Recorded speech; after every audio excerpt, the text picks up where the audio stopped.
baby.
This is the Silver Screen Savants, episode 25, The Living Daylights. Dang it, I forgot to put the year in the title. I just didn't notice that. It's 1987.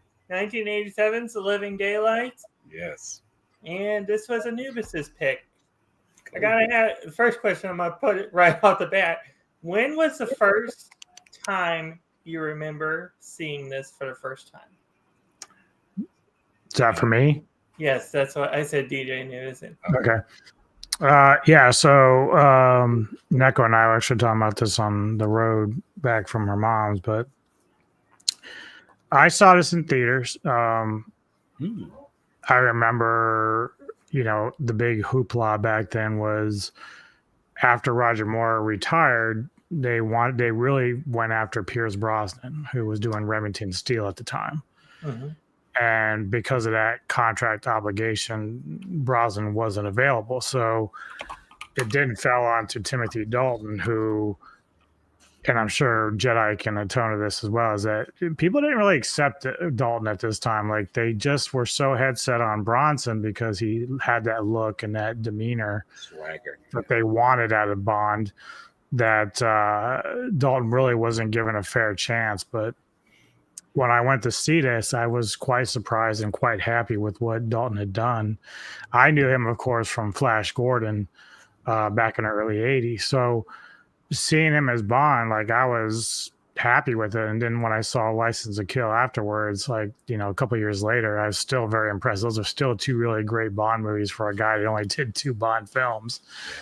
But yeah, so, you know, for a guy that never really got a fair shake at the time through a lot of the media and stuff, he ended up being like one of my favorite Bonds out of all of them. You know, not quite my favorite, but he's up there.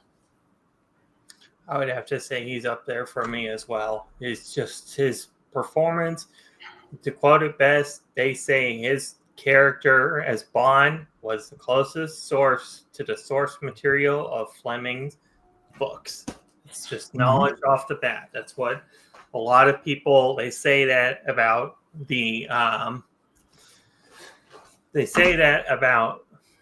Dalton, that he's just that, he was that prime and Chris.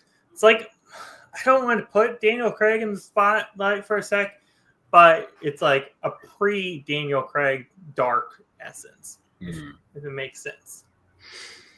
Well, Neko actually mentioned it as like because of there's a scene in there where another agent gets killed by a glass door. And you get this like really angry look from Bond, you know, Dalton's Bond. And she was like, you know, that's probably what was like kind of like a precursor to his darker side in License to Kill, where he was actually like off the chain in that one. So that kind of explains some of that, where Dalton was really kind of our first look at a Bond that was really going to get mad at something, you know, and kind of go rogue in a sense before Daniel Craig. Yeah. Gotta mention also, we had an awesome, amazing theme song from an amazing band for this movie. This is one. Aha is like one of my top tier Bond film scores. It's one I will play a lot. The song itself, and I had questions for you both. You know, with this review, I dissected this movie the best I could without spoiling it. That's the mission statement, I believe, Anubis set up with Savants. You know, you're not going in trying to spoil a movie. You know, you're going in. Hi, Kevin. It's like serving up an appetizer before the main course. That's what you're doing. Yeah, exactly. That's the more the main purpose, I believe, of Savants. The goal, you know, is to educate, in a sense, also those that have never seen, you know, certain flicks. Like at first I was, you know, under that score, but, you know, it's to entice, to explore, and etc., to understand it. Yeah. But our movie begins. An exercise goes south in Gibraltar. Bond parachutes to safety and lands on a boat. The band Aha performs the theme song for the movie. I really enjoy the song, The Living Daylights song. Here's the first question I had for both of you. What is one theme song besides the Wings? I'm sure that's one of your guys' top tier Bond songs, so that's why I put it in there. What is one theme song besides the Wings? Live and Let Die is the Wings theme, by the way. In case you were... Paul McCartney, basically, yeah. Yeah. What is one theme song besides the Wings that you really enjoy listening to for James Bond theme songs? Well, for me, For Your Eyes Only.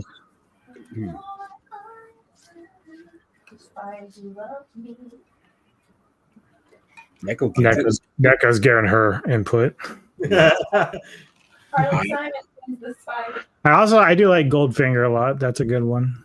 Oh no, Goldfinger. So my top one for me is The Spy Who Loved Me, you know, where Carly Simon really sings that song. And it's like, when you hear it, it starts off like slow, but then it builds up this crescendo. It's like, hits you. Like, I love that song, you know. But I do love the song from, of course, from You Only Live Twice also. That's sung by Nancy Sinatra, you know. But, The Spy Who Loved Me is my favorite. Yes, I would put Spy Who Loved Me right there as well in my songs, because that score is like it just hits the feels for me. Yeah. To explain it best. At a concert, Bond spies on Koskov with Saunders. And we already have pictures. I forgot to put. Yes, give us pictures. We have our Bond, which is Timothy Dalton in this one. This is his film debut as Bond. And we also have Koskov. Georgi. Yo, I like that. Georgi. And yeah. At a concert, Bond spies on Koskov with Saunders. And here is Saunders. Mm-hmm. Yep. I think he's an underrated character, in my opinion. Considering what happens to him later on. Yeah. Oh, sorry. I am. But can I say that there's a movement in the film that really do appreciate? When they tried to do Georgi in that scene with the Russian assistant. I'm gonna be honest with you. That's where you're going. Yeah, look. I'm gonna just say it here and now.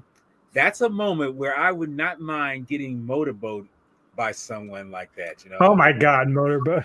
Because she's not that bad looking. I mean, any woman who seduces me like that, it's like, well, I'm already putting in your hands anyway. So that was, and then too, when I saw this film, I was in my teens, so it's like it was pretty easy. I think you can have her, man. I'll take Miriam. I'll take Miriam. I think I was in my teens as well when I saw this. To answer this statement that Kevin said, I'm not sure how Kevin's comments.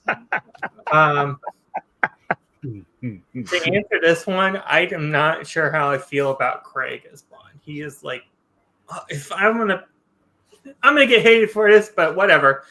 If I was gonna put it out there, Craig is probably at the bottom. There are a lot. I actually think Bronson for me is at the bottom. Well, here's a question: do you think George Lazenby is? Well, yeah, he would be actually lower. I know that Alvin really loves that movie, but I don't really like Lazenby as Bond. Okay.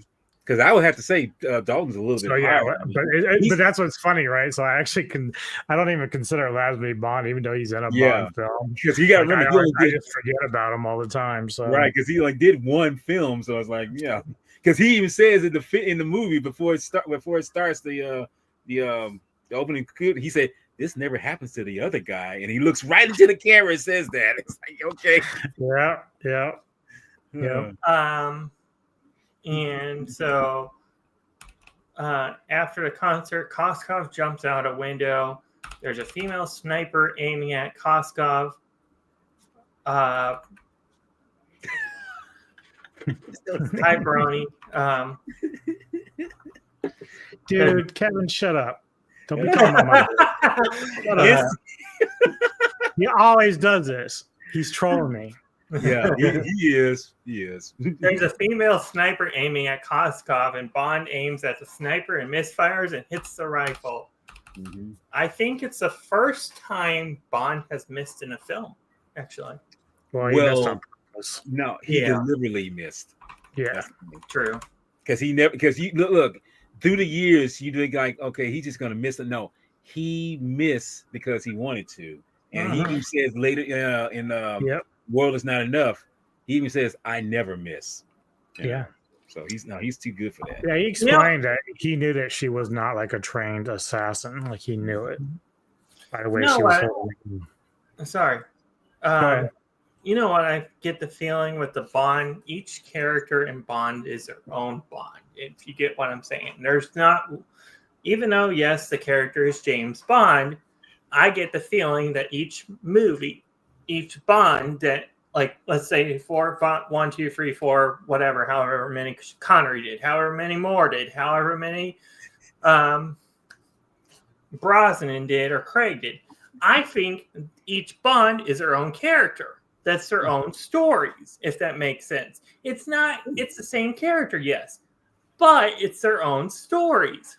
Well, yeah, they all brought their own personality into it. They're all different. He's kidding. Oh, sorry. Connor. No, that's exactly true. I mean, each and the funny thing is, each of them are decent actors. They are decent, characters. I mean, actors. And like I say, with me growing up, I'm pretty sure with Anubis, it was strictly Moore and Connery as far as Bonds go. But then, like I say, as we got older, we would jump ahead and we get into Dalton, Brosnan, and of course, eventually in our late adulthood, Mr. Daniel Craig. And we all see that they're all unique in their, like that is that saying, they have their own unique signature of how they portray this character.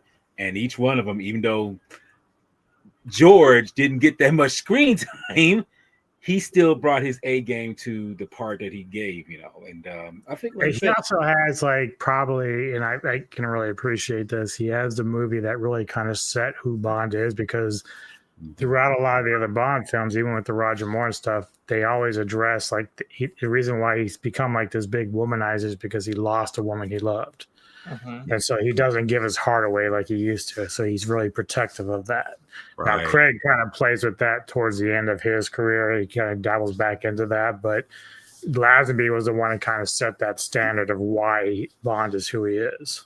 Okay, I like your comment here that you said, Kevin. You said, it's a bit like when a different actor takes on Batman or Superman, except they bring their own interpretation of the character, but in the end, they are all playing what the character is meant to be. That's exactly how I get exactly what you're saying, because I see that with Batman, like it's, for example, it's a one-off of Clooney, it's then it's whatever actor also, it's. Because even I was kind of skeptical when Ben Affleck took on the role of Batman. I was like, he's going to take on the role of doing this. I was like, I don't really see it. I think I was skeptical when Bale took over, because I didn't know what Bale was going to bring to the table until Bale, my bro. I love those movies so much. I mean, Bale. I mean, I don't know. The guy who's in American Psycho, I was like, okay, we'll see. Oh, dude, that same thing with Heath Ledger and the Joker. I did not see it, but dude, that dude killed it. Yes. No pun intended, but he killed it. I'm gonna say you're right. I'm gonna say I think Ledger's Joker is the best Joker of the live action. Oh yeah. Yes. I mean, look, Jack Nicholson really killed it with Tim Burton's Batman. That's a good point, because and again, we talk about the differences they bring. So Nicholson brought that whole comic book feel about the Joker that we were so used to. Heath brought the more serious dark side of the Joker that we got used to through the different comics. So I really love Nicholson as Joker, but it's a whole different Joker compared to Ledger's. Yeah. It's just totally different. Because it's more real world with the Ledger. Yeah. Who do you want to play the future Bond? Well, me and Missy have talked over and over again. We'd love to see Idris Elba play it. I would love to see him. But I hate to say it. I think they can't. They want to remember. I don't know if you remember what they said before, that they want somebody fresh and young to play Bond originally. Well, yeah, of course. We don't have any control, but the question is, who do we want? Yeah. Go ahead. I'm sorry. I could see a Felix in Idris Elba. I could see the Felix Leiter persona. He seems more like that type of, that dark. That'd be kind of like a slap in the face, though, because when you've had people wishing for you to be Bond, and then all of a sudden they're coming to you with a different character, it's like, dude, that's kind of just spitting on me and saying, we're going to give you the runner-up position. I don't know if I would take it at that point. No, I know. I'm just my 2 cents. But here's a question. Didn't I bring this up? And I say someone says, don't you dare bring that up. But I mentioned Henry Cavill as Bond, and I feel like that's stepping on glass right there, I guess, because it's... Well, here's the thing. And I've seen this guy do some other roles, which I was kind of impressed, especially with Bullet Train, is Aaron Taylor Johnson. I want Aaron Taylor Johnson so badly as Bond. Yeah, I mean, that would not Quicksilver in the one Avengers movies, and then he was also in the 2014 Godzilla, I believe it is. Yeah. Monsterverse, kicked off the Monsterverse. He's young and fresh. I mean, he'd be perfect. Oh, You know. wow, that's an interesting choice. He's talking about the guy who played. He's 6'7". That's a bit tall for Bond. But I think when you do Bond, I'm just getting this in my head. Like a 6 feet is probably how you would do Bond size. I don't know how. Now you got me curious to know how tall was Connery when the role. I'm about to school you right now because both Connery, Dalton were all 6'2", and Pierce Brosnan too. Daniel Craig is like 5'11". Yeah, he's shorter, I think. So, but at the same time, it doesn't matter how tall they are. I mean, but that was the average height of the Bonds that were playing in the movies at the time we was, coming up. But yeah, I think you're right. I think Dan Stevens would be pretty good. He's got pretty good range too. Mm-hmm. But you got to have that, as you say, you got to have that range. You got to have that ability to be cold, calculating, and kind of very suave, very charming, and all these things. Because otherwise, it's not going to come across that. The only thing I would say, if you did Dan Stevens, do you have the range to do like a couple of movies? Because what they want, how the Amazon thing, how we've read before with the reports and stuff, how they've wanted, so and so to do it, how the news came out, when I'm talking about. Well, if you ever seen Abigail, he plays a character in there. I didn't even recognize him. That's how good he was at making me believe it wasn't him. I only figured it out later that it was him, but he has range. I mean, sure. I mean, it's up at the end of the day. It's up to Amazon, to decide who they want best. And I mean, I would like it if fans could have their input as well. It would give fans, a little bit of They won't do it. I was going to say they're like Disney. They're not going to give you any control of that. Mm-hmm. And truth be told, the way Hollywood is right now, I don't even know who I feel comfortable wanting to play Bond anyway, because it's such an iconic role. I mean, it's like you definitely want to make sure that you don't get somebody that's going to be pussyfooting this character and make it seem like, he's perfect with it, but get the person that's going to fit the role very well and not make it seem like it's a joke, And true enough, we've seen the past Bonds where there's some kind of, just funny moments, everything, it got a little overwhelming, but at the same time, you still found that charm about him where he was playing it. So I'm just hoping that, whoever they get, if he can do the humor, but also be, like you say with Dalton, like have that rage about him, do that, especially in two with Craig also, get that kind of person to do that. But like I say, I don't know who we would get. And I'm wondering, and here's a question I have to ask. Would you prefer someone who's an American actor to play this part, but do an English accent? That's what I was wondering. So let's think. Does a guy like Chris Evans have that ability? See, and that's what I see. I don't know. He's got the look. He's got the look. He does have he does have the chuck. Because I told you before, him playing Captain America, even Johnny Storm. Yeah. It's like I know it's a weird person to put in there, but the guy that played Rick Grimes from The Walking Dead, he played the British accent. He's British and he played the American accent really well. So I mean, why not? It's Hollywood. You could go with anybody, really.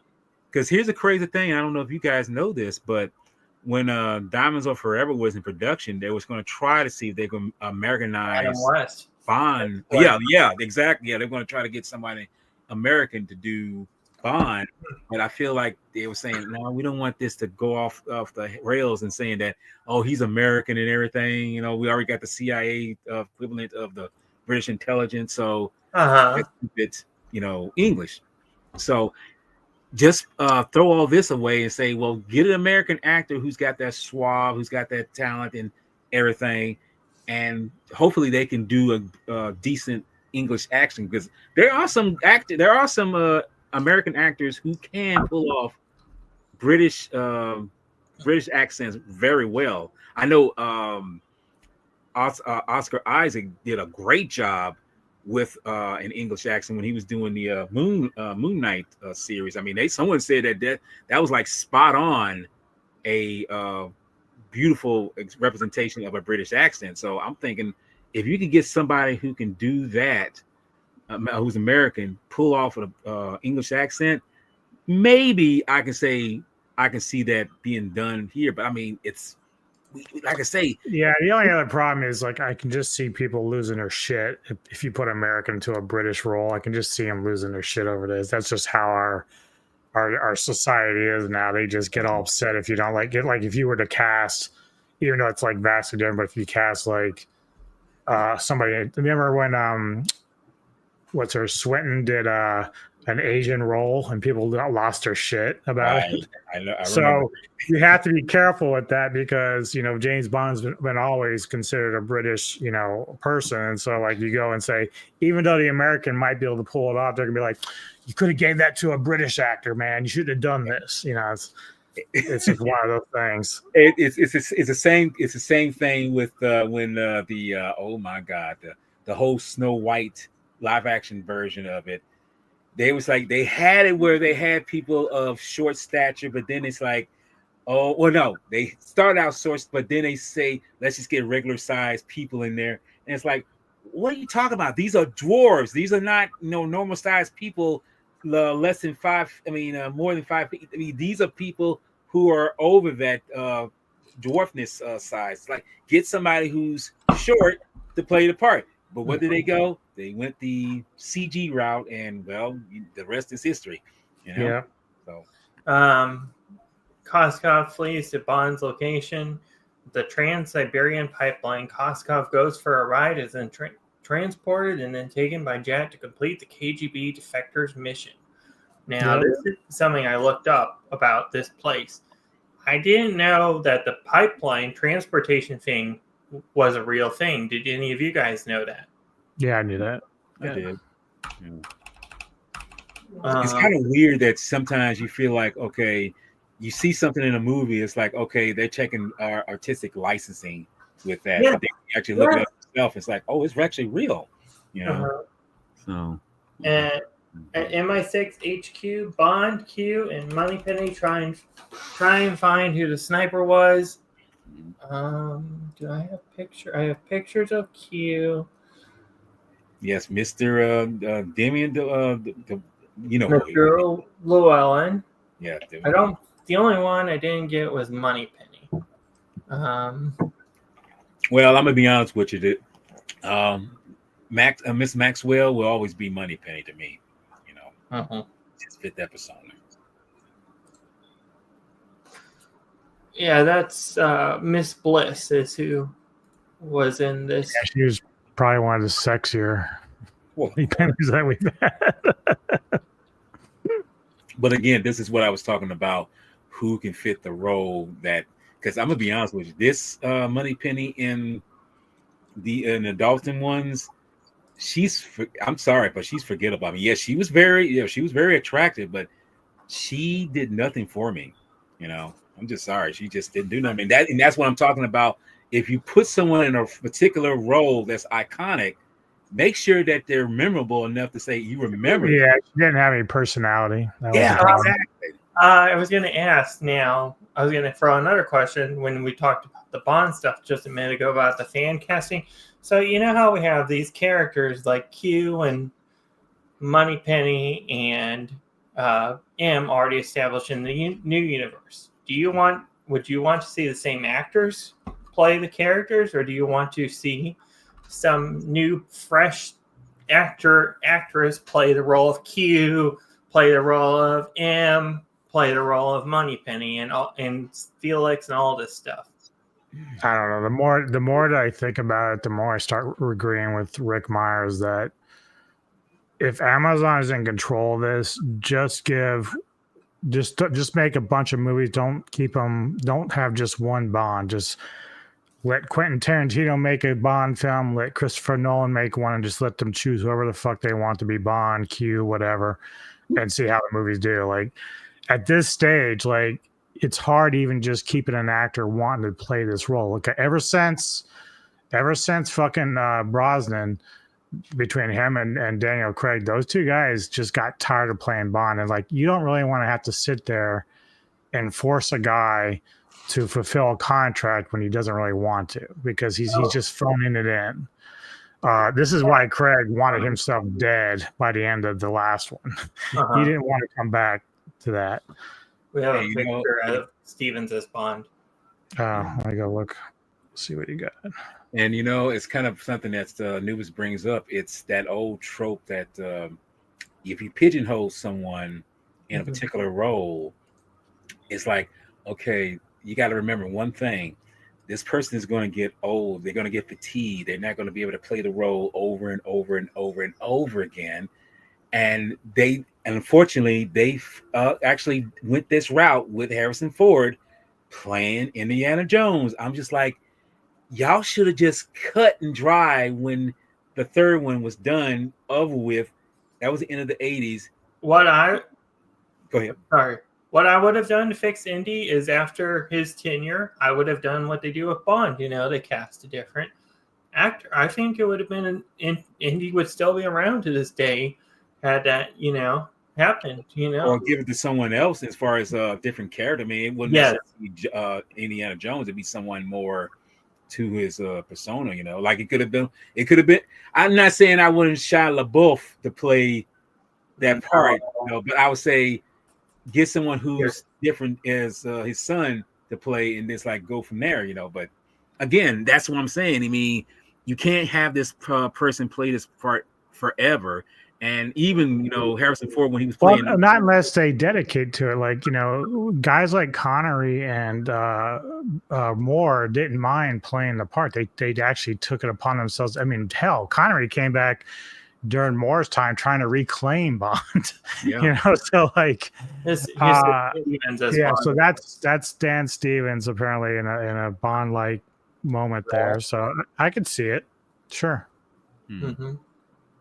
Yeah, I mean, it's like I say, it's all about who can pull it off, and then it's like you don't get in that rut of just playing that part over, because it's, again, time. And then, like I said, I know you say Anubis, it's like someone's going to love playing this part, but Father Time always catches up with you. Yeah, I'm just like, if I'm like whoever the studio is, I'm like, if we're gonna do another, say, 5-movie deal, I'm going to go, and whenever I audition, whoever I'm auditioning, I'm saying, look, if you're coming into this, I need you to give 100% for every single movie, because if you're going to get bored or you don't want to do it anymore, then I don't need you here. Just leave. Like, just walk out.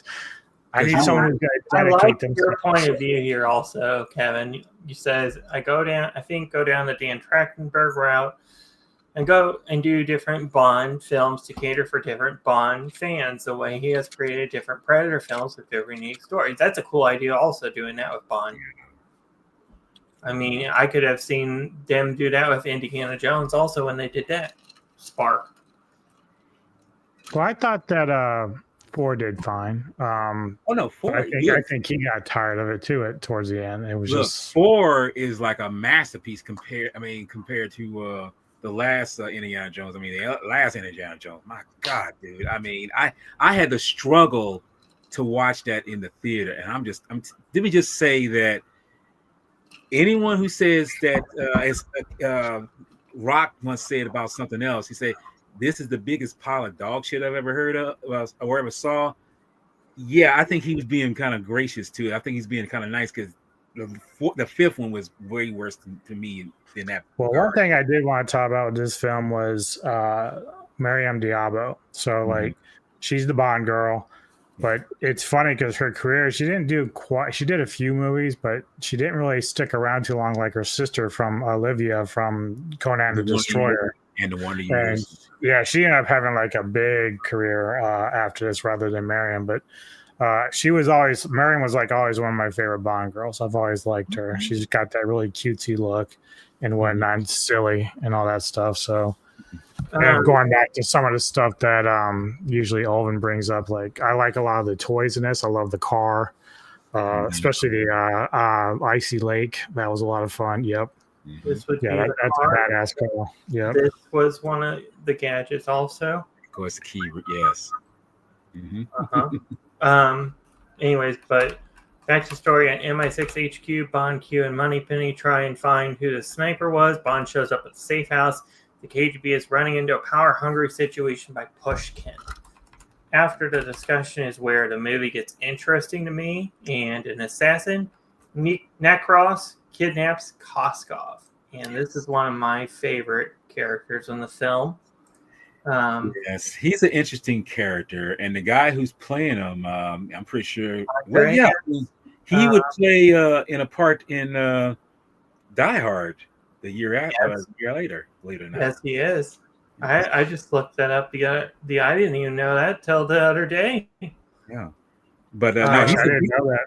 He's a lanky individual. He's like 6'4". I'm like, good Lord, I didn't realize he was that tall. Yes, and this is a Bond villain that gives us a very good device that he uses. He's using exploding dairy. You know, you just toss it and it's like what you call it? Not a grenade. It's like a grenade. It's like not C4 nitro. It's like nitro. It's like just throw it and it'll explode if it hits a certain surface. They're like, well, that's something I've never seen before. You know, exploding milk. Just don't drink it. Yes. Okay. And assassin Necros. I think is it Necros. I think Necros. Yeah, that's how you say it. I think. Oh yeah, he played the brother. That's funny. I think Necros has some really good. Okay, I think Necros has some really good kills in this film. Would you agree? Would you agree? He has some. Oh no, I agree. Yeah, I definitely agree.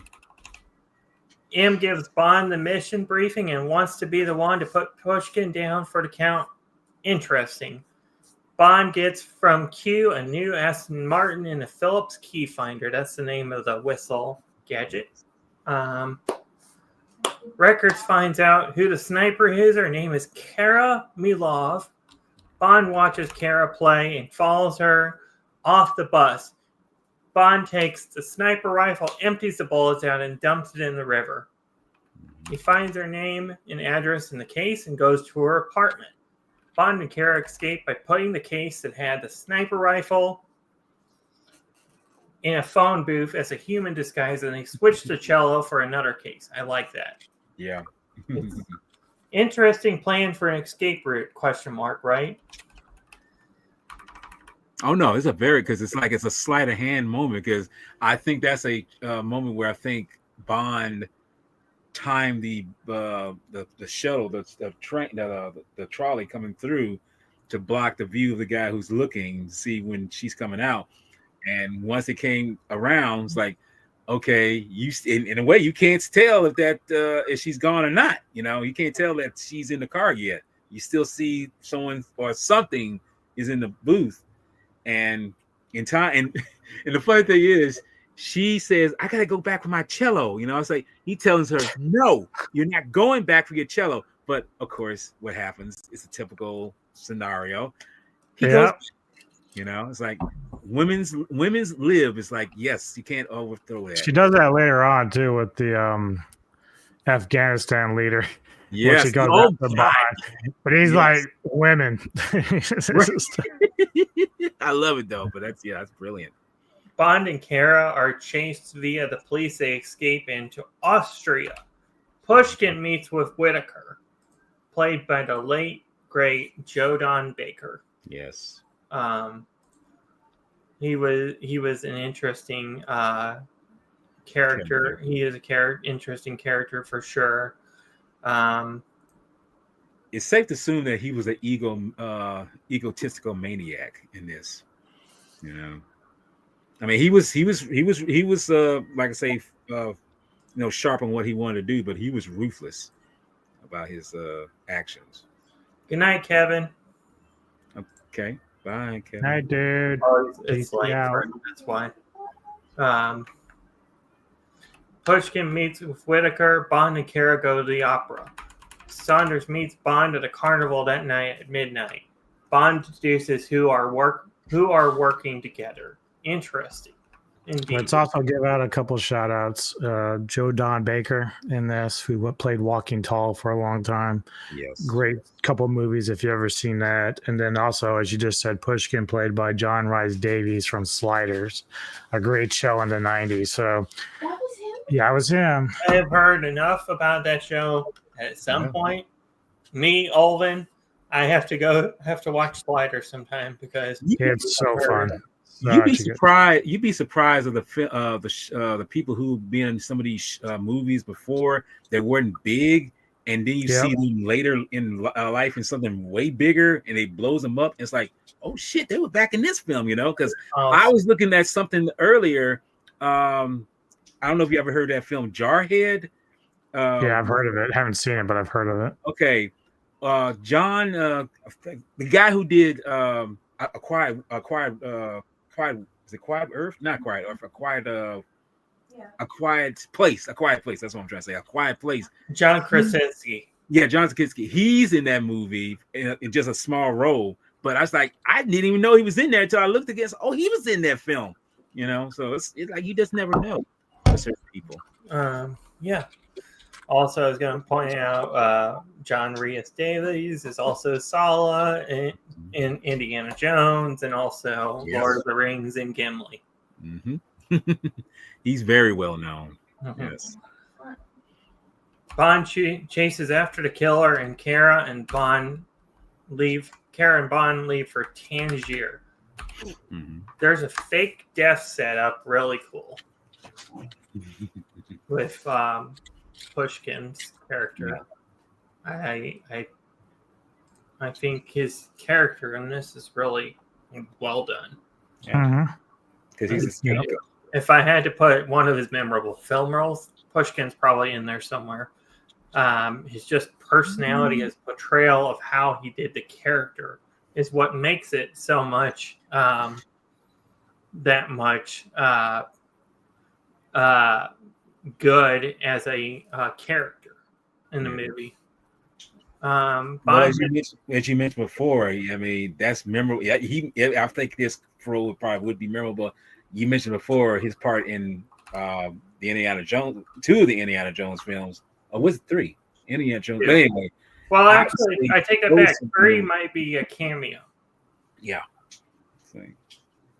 What were you going to say about that, Del? Sorry, you were saying something. I cut you off on what you were saying about Indiana Jones. Oh, no, I was just saying that's a more memorable role. I mean, even though he was in the Lord of the Rings trilogy, I feel that the Indiana Jones part that he played was more memorable to me, in my mind. Mm-hmm. That's all I want to say. Yeah, I didn't mean to cut you off. Bond has an escape, meets probably, in my opinion, the weakest Felix. The weakest actor in the series is in this one. I would have to agree too. There's something about it sets it off for me why this actor of John Terry. This is John Terry as Felix in this movie. And this probably just gives me a bad edge vibe, whatever. He has no care. He has no oomph. He has no character feel. He just, like I say, the guy who's playing him is not really giving his all, giving us the believability that it is Felix. And it's like, yeah, I mean, he's so dry. It's kind of like what's his name played in War of the Gargantuans, where his performance in that film was so like, 2 of the same kind. Okay, it's like that. It's like you're not making me believe that you are playing this role, you're playing this character. So yeah, I really don't. Yeah. And trust me, when you get lost in the fact that someone is not making you believe the character that you're seeing in a film that you hope that you believe, you're invested with these characters. Like, what's the point of me watching them? I want to watch somebody that's going to make me believe that the world that I'm looking at is believable, it's real, and I can say pulled in enough to say, okay, it's it. It might be a little silly, it might be a little this, but if I believe they're believing what they're doing in portraying this character, okay, I'm in there. this guy didn't do that for me. Mm-hmm. Bond gets drugged out, captured, gets thrown into prison in Afghanistan, escapes prison, frees the leader of an Afghanistan bandit brigade. He stops a war, saves the day, busting on a villain happens. Had to pull a line from what happens with the ending of what happens to Whitaker for there. Yeah. Looks like he met his Waterloo. Waterloo, yeah. He met his Waterloo. The reason I cut out the Necros and the war stuff is because it's kind of like a spoiler. So in a way it is. So I'm keeping it. I didn't want to go into that because I want to keep this fresh. Mm-hmm. If nobody's ever seen this, gotta check it out for sure. This is one I would say straight off the bat, it's mine. Like it'd be my up in the top tier of movies you can recommend to somebody that's never seen certain Bond film. Yeah, and can I just say that the effects in here, especially the miniature effects that were done, which are so invisible that you don't know they're miniatures until you do some background check, they are very well done. By the person that was overseeing this, his name was John Richardson, but he did a marvelous job doing the effects in this film. I was going to point out they're also aided by, and this is the leader of the Afghanistan art brigade. Yes, who would you see later on in a James Cameron film? Believe it or not. Mm-hmm. He's in, his name is Cameron Shaw. I like that name. He's pretty known, I think. And he was when I say very young, he was like in his late 30s, if I'm not mistaken. So I would say if this was in 87, it's probably in his 40s. I would say 50s. No, he was in his 30s. In this movie? Yeah, he was. You don't look it. You don't. Well, you see a little. I would say late 30s. That's why I said late 30s. That's what I say. I mean, he wasn't 40 yet, but he was getting there. Mm-hmm. He has an interest. He's an interesting character. I'll just say that. Yeah, he was. See him. See a person like that. Now that character, you believe that he's who he is. He's outgoing. He's very flamboyant. He's joking, but he knows he sticks to business. See, and that's why I say he's a very good actor. I was just looking up the filming locations because I was curious about where this was filmed. So it's actually in Gibraltar, where the opening sequence. Then we also have Vienna, Austria, is the scene set in Bratislava in the amusement park, and then if you think it's actually Afghanistan where the setting is in the actuality, it's not. It's in Morocco. They filmed it in Morocco. It's stood in for Afghanistan and also featured in the desert chase scene.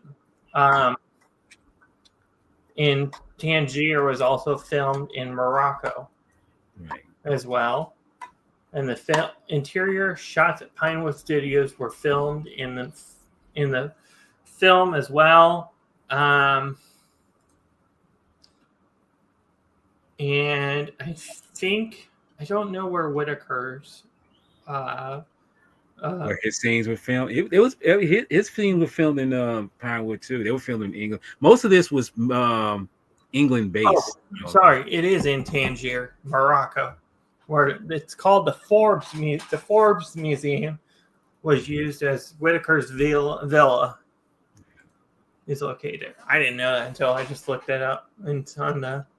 Can I just point out something? And I'm hoping that Anubis attests to this, that this was at a time when they were still doing a lot of practicality as far as stunts, effects, and all these things.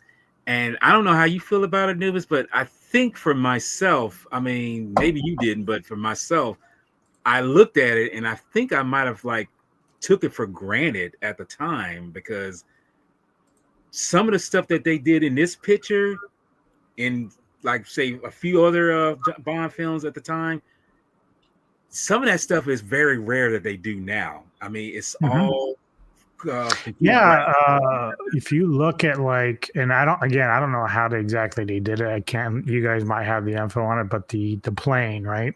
And when the opium is in the netting, and Bond and Necros is on fighting on there. So you have that, and that's I know you know what I'm going to say. It reminds me a lot of Mission Impossible with Tom Cruise, like a lot of shit that he does. And one thing that Neko was saying, like, even though she was kind of laughing about it, but when they get into the truck and they use the parachute to back out of the plane before it wrecks, like she's like, yeah, that would never happen. But I love that they did that because it's cool. Yeah, exactly. And that's a lot of the fun that we've always talked about with some of these older Bond films.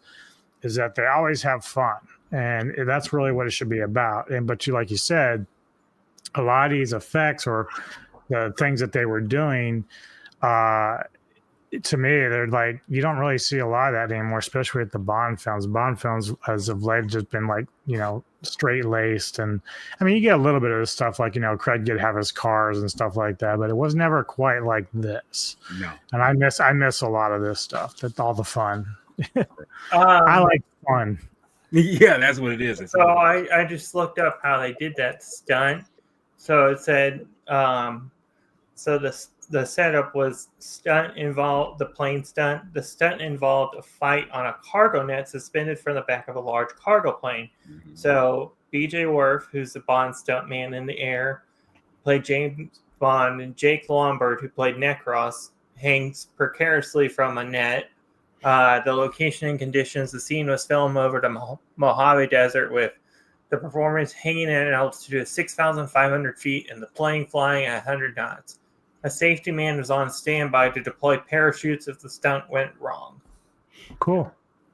So you can remember these guys, when they do those kind of stunts, they all have these hitting parachute in the back. It's very stealthy put back there, but yeah, it's back there. And I was you could tell Necros had that. He had almost but I just laughed because like as I rewatched this again, I was like, he's holding on to the boot, and I'm like, I would have let go of the boot a long time ago. Right.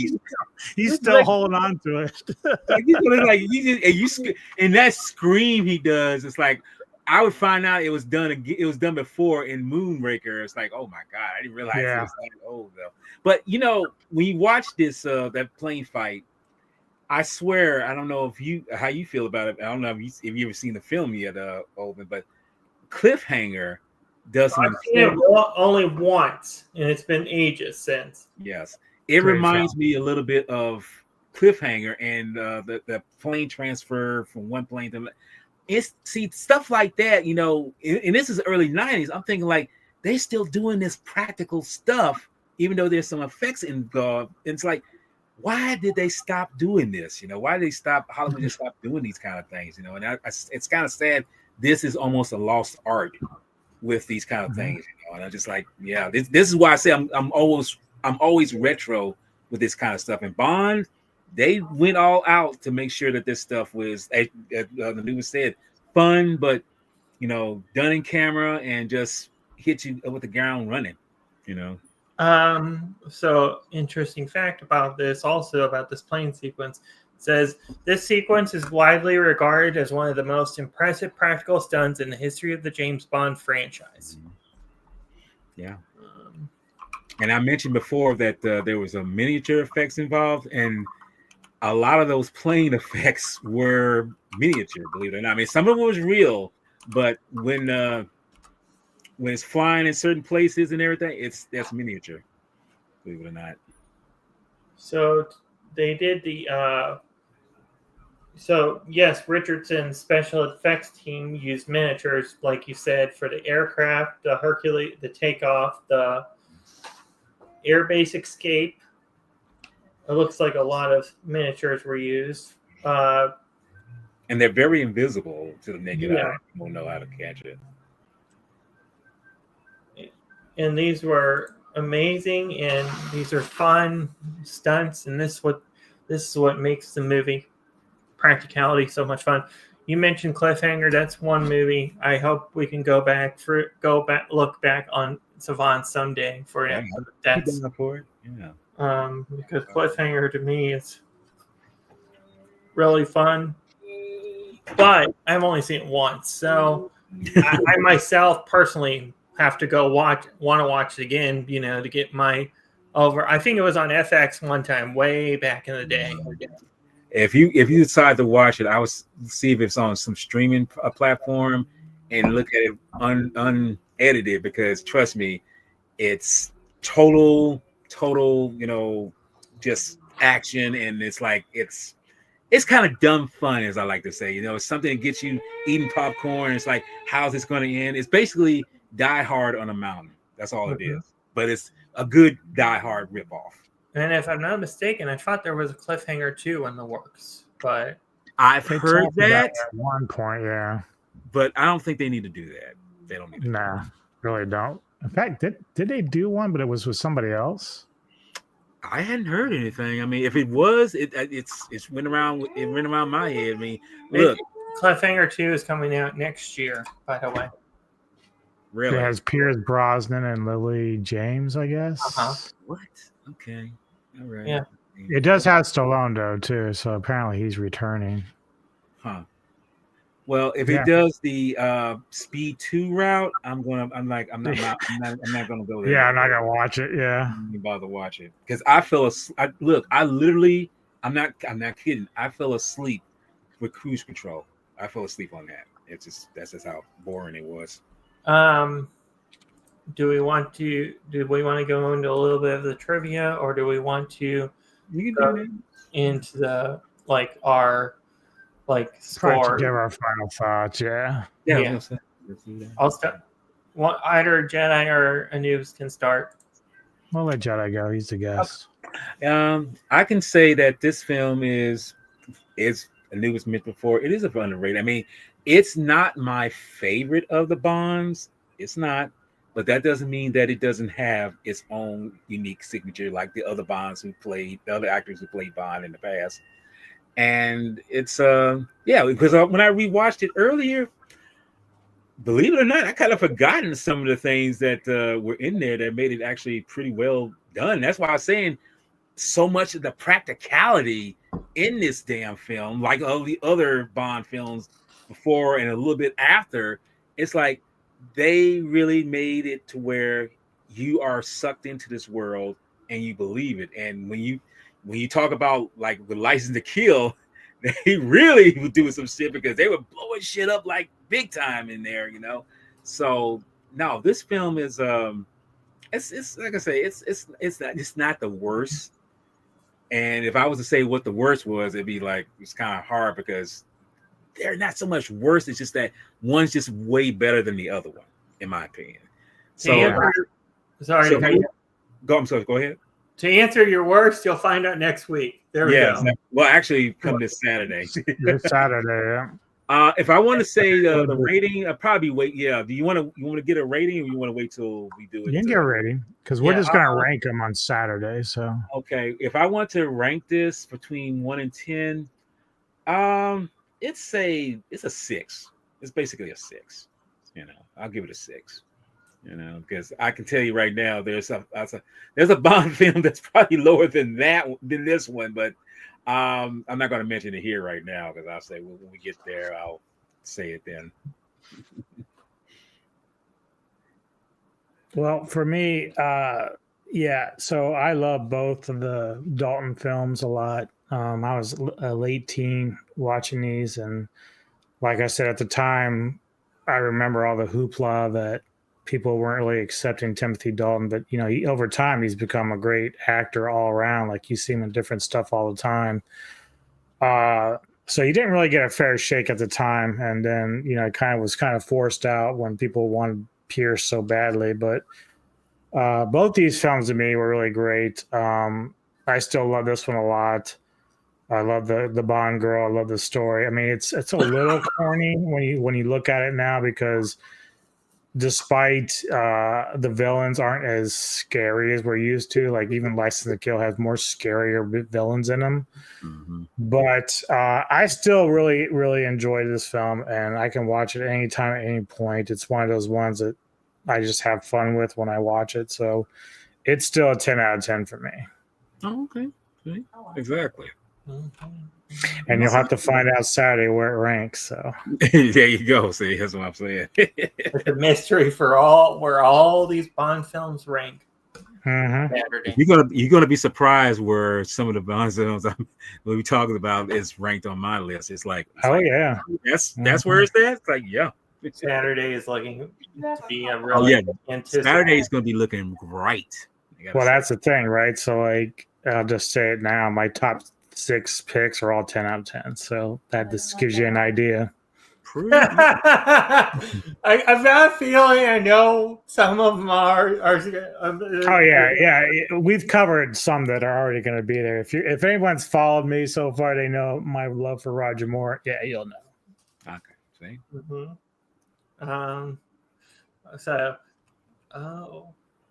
I said the movie is freaking awesome and amazing, phenomenal. 10 out of 10. One of my favorite Bond flicks. I also like the dark style for the movie, how Bond is. Because that's what they were doing. 10 out of 10.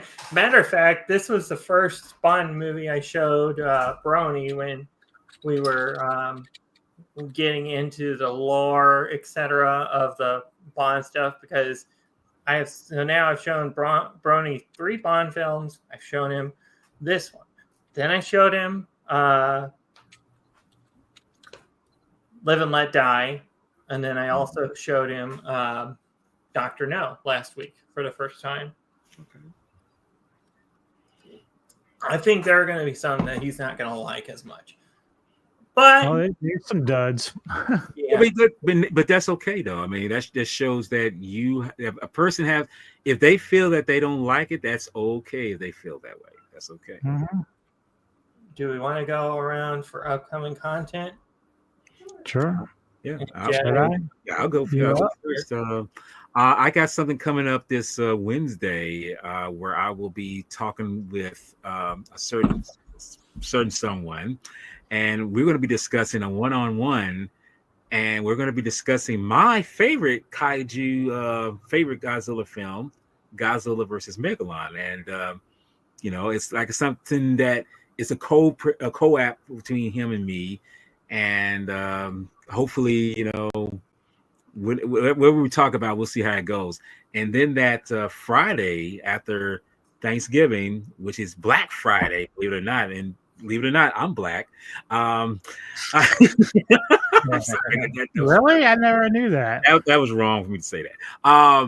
I'm going to be joining up with Jake Hall, and we're going to be discussing probably the most controversial tokusatsu kaiju film ever created, and that's Hanuman and the 7 Ultramen. And when we get into it, like I say, we'll break it down about the film itself and the story and everything, and then we'll get into the controversy, because trust me, there are so many Ultraman fans who will they would like to see this movie be just died erased from history. Yeah, erased from existence, as Doc Brown would say. So yeah, and then like I say, I'm going to be joining with you gentlemen, talking about our top Bond films in tandem and say. On the 29th of Saturday. Yes, sir. Mm-hmm. Me? Yeah. So tomorrow, Cinematic Synergy returns on my channel. It's Kevin Lambert's pick this week or this month, and he has chosen Alex Proyas's Dark City, as we're going to review that. Then come Wednesday, going to go at 1 p.m. Eastern, and Mr. Lambert and I are going to be on his channel to do a double review of both Sisu and Sisu 2. So I have to get out there this week and go watch the second one. And then later in the evening, the Ghouls of Midnight return, as I've managed to get my co-host to feel better. And so Give him my go-go juice.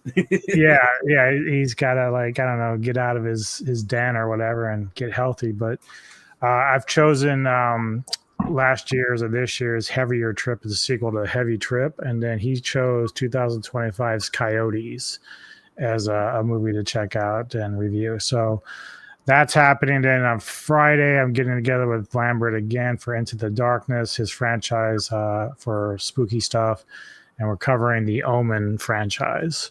Mm-hmm. So we're doing all those, and of course, Saturday, as you've discussed, we're doing the James Bond rankings, and I can't wait for that because that's gonna be a lot of fun. I've never actually done one for James Bond, so I've had my list for a while, so I'm ready to get through it now. And I've also had my list. Either make a lot of people happy or make a lot of people mad. That's just how we go. Hey, look, the end result is they will respect us more for it, because it's like we have the balls to say this is shit. I can almost guarantee we'll probably have the same dead last one. I just have a vibe that I think we're going to be on the same one. So how many Bond 25. Yes. And then okay, this is my turn. Yes. Yeah. Sorry. You're good. You're good. So first thing is, of course, on Saturday is the Bond rankings. Then the Sunday after, we are talking about Steven Spielberg's E.T. It is on Netflix to watch, by the way, if you need to watch it. Watching E.T. E.T. phone home. Then also we have the Tokusatsu action. Tokusatsu. Yeah. Hold on. Henshin Revolution, Henshin Highlight are staying. There's going to be new shows coming here. I've got the intro done on the iPad. I think I've got an idea for the outro to do what I want. I put the GIF. I clipped the GIF of the werewolf from Van Helsing where he looks straight at the camera. I think it's a cool idea. I'm gonna put a wolf howl, and then I'm gonna put my, channel name in on the thing just to see. Cool. Just a cool idea for an outro. Just something simple and different, Okay. I mean, you want to keep your outro and intro kind of short, if you're gonna. Sweet. Yeah. So I mean, I have to still get the ranking video done. I've got all up past. I'm working on For Your You Only Live Twice right now on it, but I've got so that'll be it's like a tribute to all the Bond stuff we've talked about. So that way, it can showcase. Oh, we've talked about this stuff, that stuff, all that stuff for Bond. Now here comes the fun stuff. First off, and just one quick question, Owen. Have y'all talked about all the Bond films by chance? No, I didn't think so. No, we didn't get to all of them. I mean, obviously, September and October was full of a lot of the horror stuff, but we tried to hit the ones that we hadn't seen in a while or ones that we really, really liked. And so that was kind of like the plan at this stage. But, I'm pretty sure we've all seen at least most of them, at least more recently, whether in our own time or not. But I think we'll be good. We'll be good. That's what I'm wondering. Okay.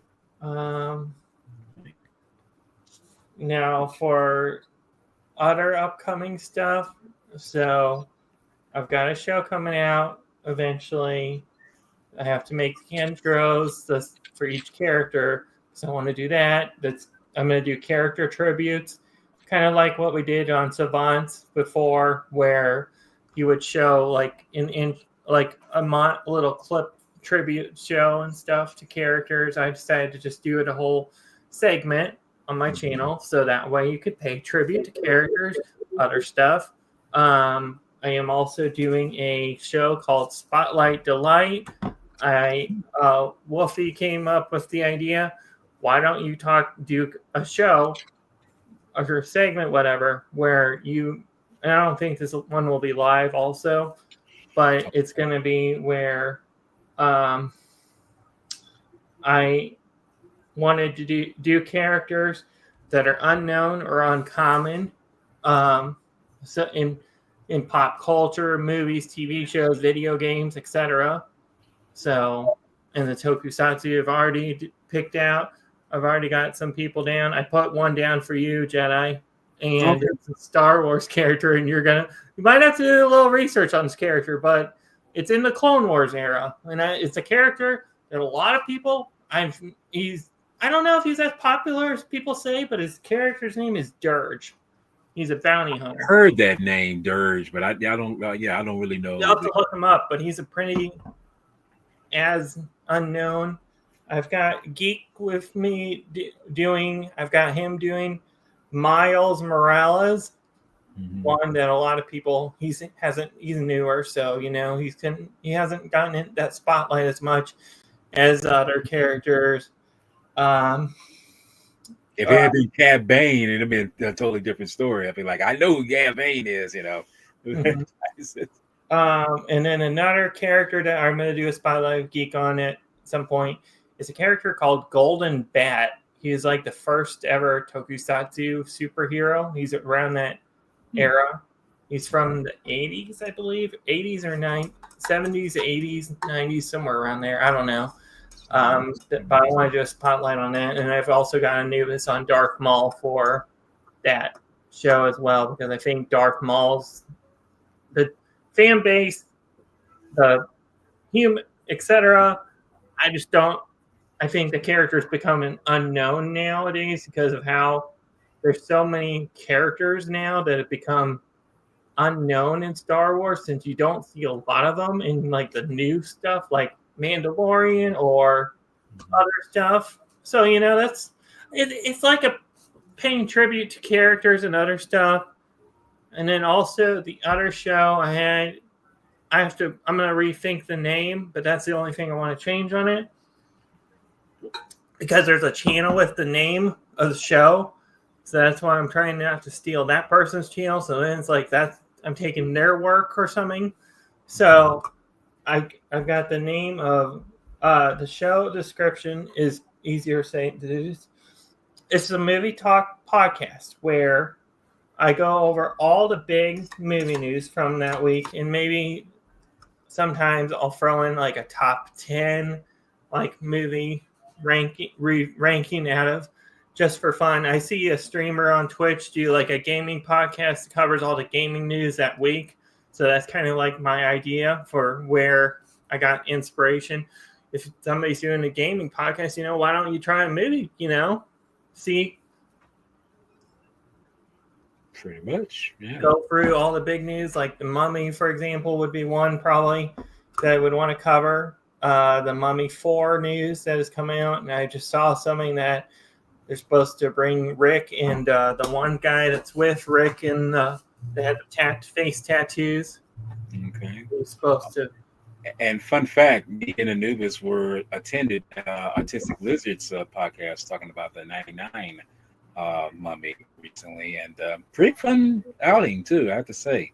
Yeah, that was a good discussion for sure.